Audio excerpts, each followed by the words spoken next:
And now it's time for Pet Tips with Animal Control Officer Barb Maxwell.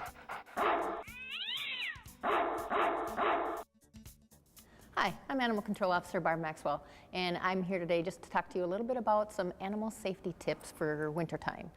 I have a lot of people say, oh, don't worry, my dog is an outside dog. It's a husky cross, and it's okay, it likes it outside. Well, there still is a law, either there's a state law and a city ordinance for outside dogs. It's okay if your dog is an outside dog, but you do have to provide it with certain things.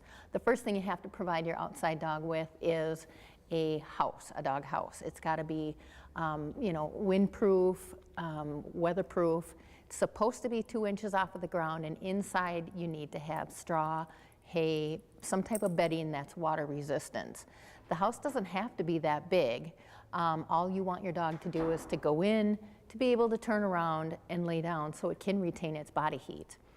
The second thing you need is fresh water. You have to have an electric water dish for your dog. They do need access to fresh water at all times with this weather. And it's okay if you keep your dog in the garage, that's okay, it's windproof.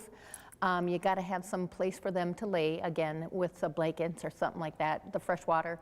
And then I just want to touch on, make sure all chemicals, antifreeze, are put away out of their reach so they don't, so they can't get into that type of material. Antifreeze is a very sweet tasting liquid for a dog, and they will taste it, but it's also very poisonous for them.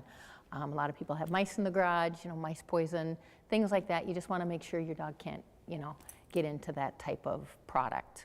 So if you have any questions concerning like a neighbor's dog or a dog you see outside, the first thing we would need is make sure you get an address for us. We'll go out and we'll check and make sure the dog is okay and that it's, not in any harm and that they have the proper housing for a dog. Unfortunately, like I say, dogs can stay outside in the wintertime, and not a lot of people like that, but it's not a law that they have to come in, they just have to provide for them while they are outside in the wintertime. So we'd be happy to take a look at anybody or any questions you have on any dogs. If your dog happens to get loose in the wintertime, we do impound the animals at Dakota Pet Hospital.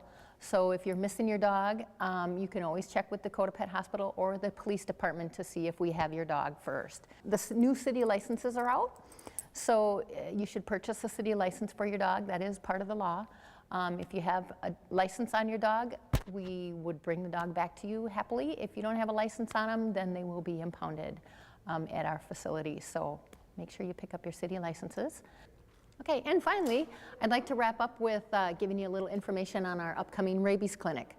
Usually the rabies clinic is held in March, so you can come and get a discounted rabies vaccination for your dog and your cat. But watch the city website for times and dates that the rabies clinic will appear. So if you have any questions on anything we've talked about today, you can certainly give me a call at 952-985-2892, or if you have an animal control question or concern and you'd like an officer to stop out, don't hesitate to call 911. They want you to call that number for any kind of officer response now. It's not just for an emergency anymore.